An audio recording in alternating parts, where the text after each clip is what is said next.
Alrighty, just a couple of quick plugs, given we're hour and a half in. You can join our Footy and Frothies Supercoach Open competition.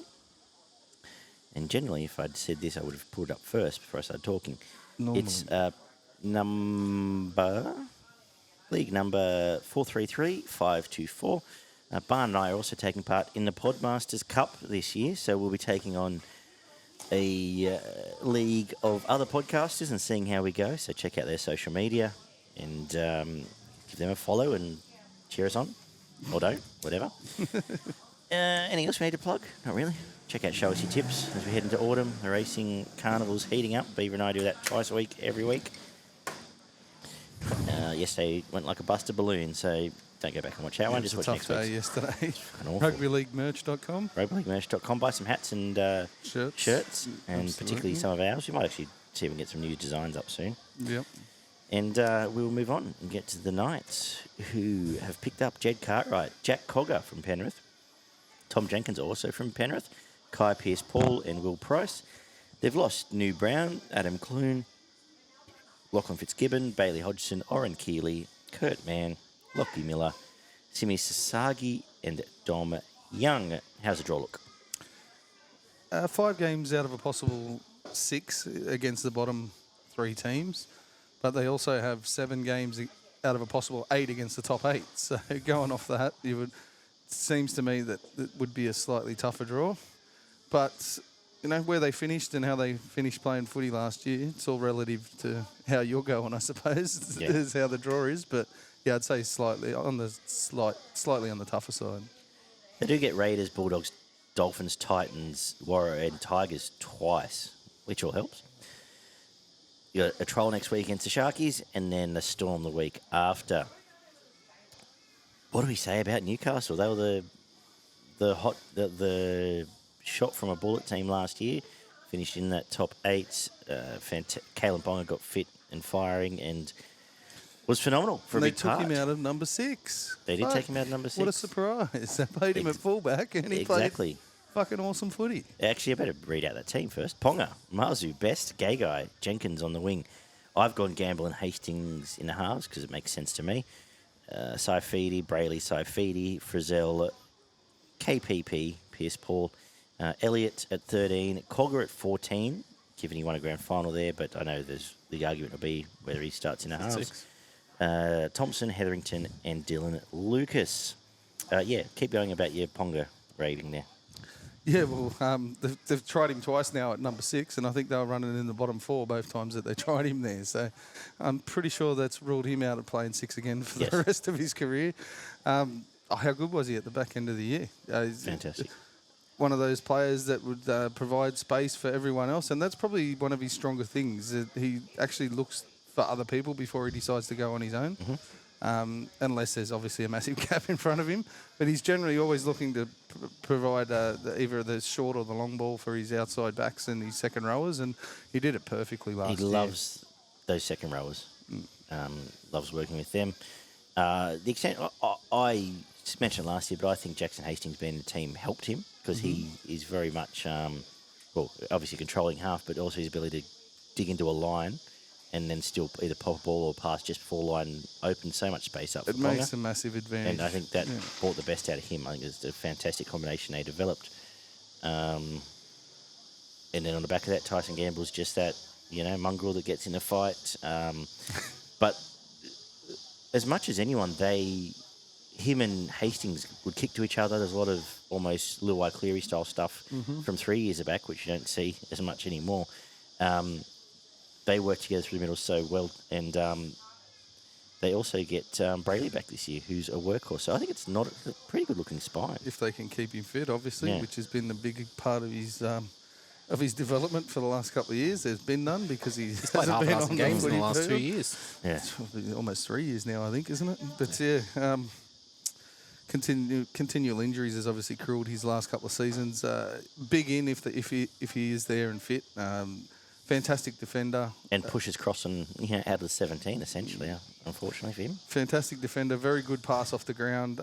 Not as much of a running hooker as some of the others in the competition, but, does it when Nice when service, it's needed. though. Like, Very we good talk service. about service. Both of Bradley Very boys good have service. lovely Out of service. Tommy half. Some of the older statesmen had like career best years. I think Frizzell wound back the clock. He had one of his best years that he's had in 4 or 5 seasons, and then you could throw Gagai in there as well. He was tremendous. He was one of the best centres in the competition last year with some of the work that he was providing out there, and which I'm pretty sure that was the winger that had derived plenty of benefit from what he was doing out there.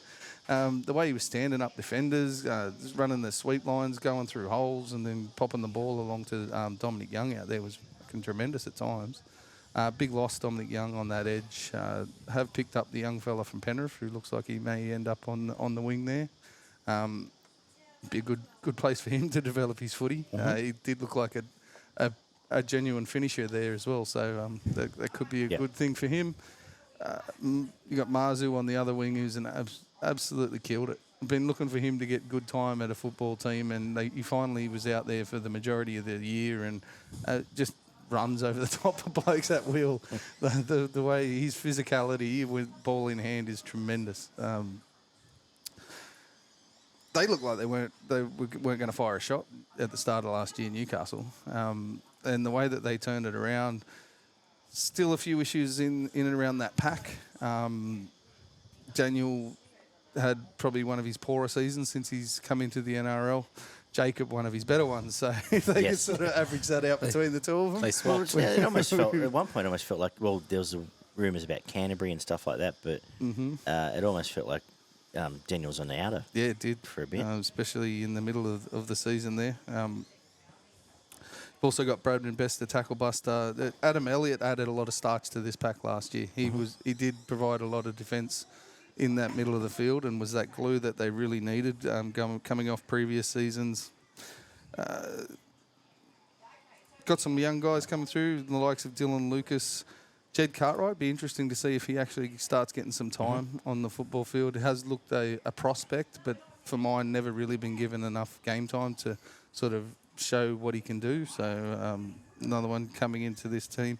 And Leo Thompson probably had a breakout season last year too as a battering ram there in the middle of the field. So that gives you a pretty good 3 pillars in the middle to work off. With some, if Frizzell can keep it up and Gagai can keep it up, I can't see them changing much from what they did at the back end of last year. I was just looking at Thomas Jenkins. He's 600K. Really? Cool.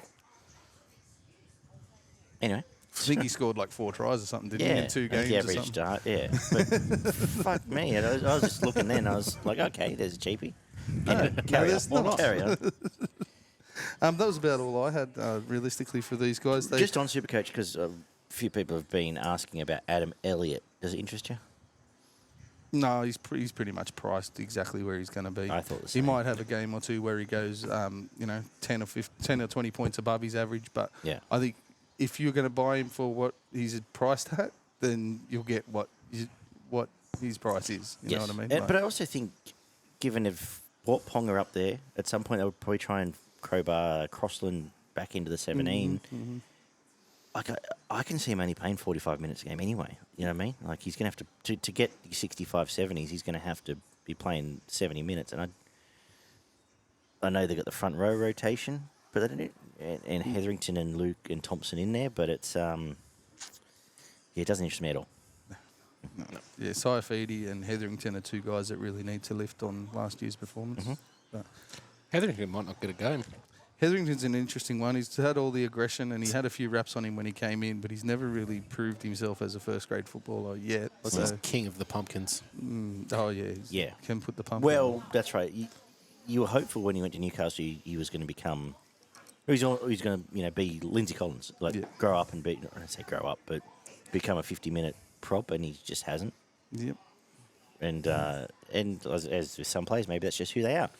Kai Pearce, from a Supercoach point of view, I'm interested to see Kai Pearce-Paul. He has been training in that Lachlan Fitzgibbon spot.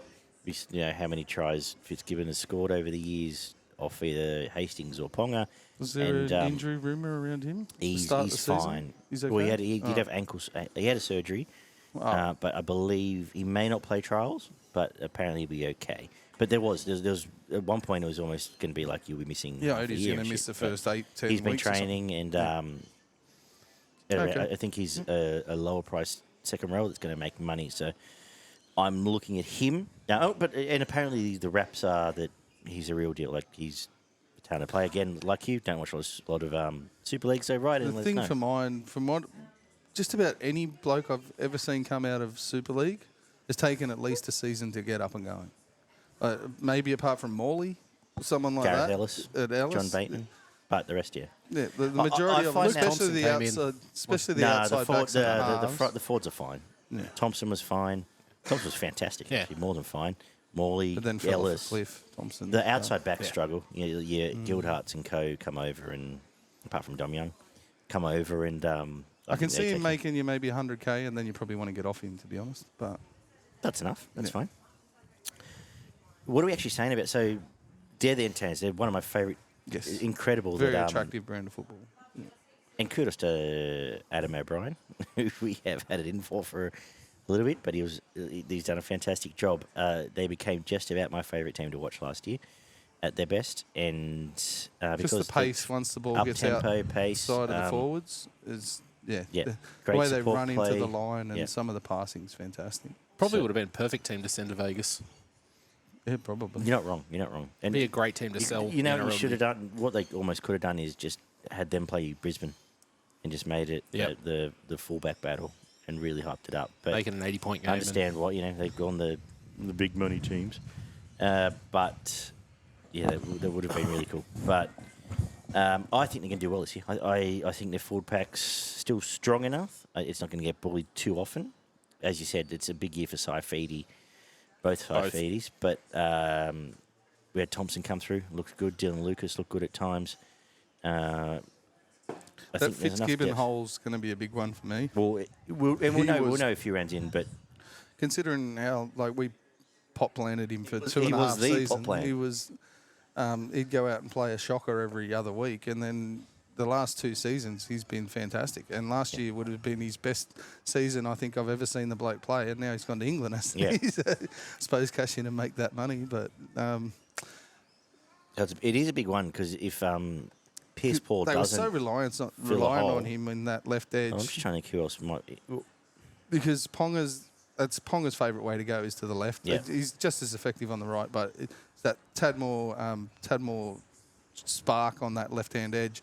And Fitzgibbon just running those whole lines held that defence up that little bit because you can't overcommit to an edge Yeah. when you've got someone who was hitting holes the way Fitzgibbon was hitting them last year. So you're really going to need an emphasis on a ball runner on that left edge where Fitzgibbon is left. But yeah, they can just strip teams and will win some games by big margins. Yeah. But when they get down to the nitty gritty and that big bash up style forward play is where I can see them getting beaten. Yeah, yeah. I'm still saying top 8. I think they're going to put it. Yeah. The draw's cozy enough. They're going to put enough points on enough teams to finish 6th, 7th, 8th. Mm-hmm. They'd have to. And Pong is almost in turbo territory in that if there's injury to him, Oh, yeah. then you just reassess or you just get the pen out and go. You know, You what? write them off. Don't worry about it. What are your thoughts, Gregory? Yeah, they're quite interesting to me. Like, they've got enough settled pieces to be able to perform really well, but they've also got some new faces which could help elevate them. And just speaking of Kai Pearce-Paul, if he doesn't fire, they've still got Brody Jones sitting waiting in the wings to come back, and he performed really well last year. Yes, and as I said, Dylan Lucas as well, potentially up the sleeve. Yeah. Yeah, so like, it will come down to the forward pack to see how they. Saifidi really needs to pull his finger out of his ass. Last year was quite atrocious by his standards, but the rest of the team sort of overperformed. So it'll be interesting to see if they continue to overperform and find a new ceiling for themselves, or if they do sort of come back to earth. Ponga, I don't have any issues where I have some of the other players I've mentioned earlier. But Ponga is just a grade of the game currently. I don't see him getting targeted. He's not going to be the drink water where it might be a second-year syndrome. Ponga is just Ponga now. Yeah. As long as they don't try and fuck around, throw him back into 5/8 or do anything crazy like a Ricky Stewart would do, I don't see any issues. And The fact they went and got Cogger suggests Yeah. that they've just gone, you're a fullback, mate. Move on. Depth of squad would be one of the issues for the Knights for mine. They seem like they've got a lot of depth in utilities and outside backs, but in that forward pack, you get down to more than probably 2 injuries. I think you're searching for some guys to come in and play at that level. Yeah, yeah. Even backline, you lose Best or you lose Gay Guy. You get down to a Tawala or someone. But Mapalangi, like I said, there's a couple there. But Mapalangi's a good player. You don't want to do a negative injury based preview. No, of course not. So you don't. But it does come. There is always depth of squad, Absolutely. which is something you do have to consider if you're looking at a season over its entirety. We were saying top 8. Top 8. Where do Top I 8. have them? Yeah. Can't win They- a comp. Yeah, they're in the top 8. 4th to 8th for mine. I think they can push into that top 4 position if everything goes well. But probably missing a out and out controlling half to get like Oh no, I think that's unfair in Hastings. not controlling half, maybe more of attacking. Yeah, attacking style half. Yes. Obviously, everyone wants Nathan Cleary or Adam Reynolds or GCE, but yeah, I know what you're saying. But I think Someone who could provide a few more points than the options that they currently have at up. well, do you think Cogger starts? Do you think Cogger starts at 6, or they'll go with the tried and true? Not at the start of the year, no. And Cogger's more of a straight forward player anyway. Like He's the one that gives the the other best guy thing he did a in the bit grand more final time. was Yeah. give Cleary a bit more time, Yeah. and that's Hastings' Dig job into anyway. the line, yeah, which is what you've got Hastings there for. yeah.